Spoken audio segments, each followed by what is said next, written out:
Can I bring in Councillor MacRae, because I know he's very interested and wanted to ask questions around the community. Good morning. How will you make local communities feel that they are involved in policing? And I think that should also say, how can we do that as well? Because we do need to work together, don't we?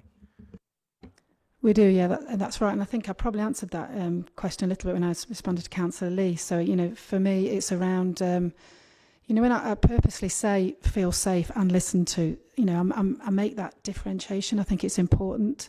You know, sometimes, you know, we will talk about crime figures reducing, but actually it doesn't translate into people feeling safer. So for me, around communities, again, I don't want to repeat myself, but it's around that sort of, around the community engagement, around that the local level, understanding what the issues are, those neighbourhood policing teams, working around prevention as well.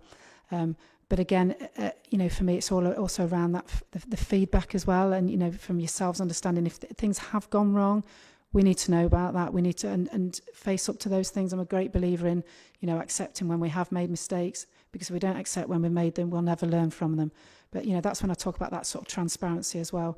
And if we do make mistakes, it's about, you know, putting those right as soon as we can, and they're learning. So, if there's anything specific you want to ask me, I'd sort of just hesitate a little bit, because I think I've mentioned a lot of it, Councillor MacRae, unless there's something particular. Sorry. Right, you was kind of answering stuff as you was going along, but I was still going to ask it anyway.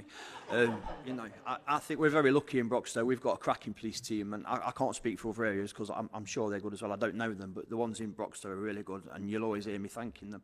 And I think if you do get this today, as the councillor next to me has just said, it would be nice to invite you to places like Stapleford, Beeston, and particularly Eastwood at the moment. And I think it'd be nice to have a walk around them areas and see what we can all do, because like I said, we've got to work together, haven't we, to make this work. Definitely, and I'd welcome coming back to Eastwood. It's worked at Eastwood when I first started, so that'll be a trip down memory lane.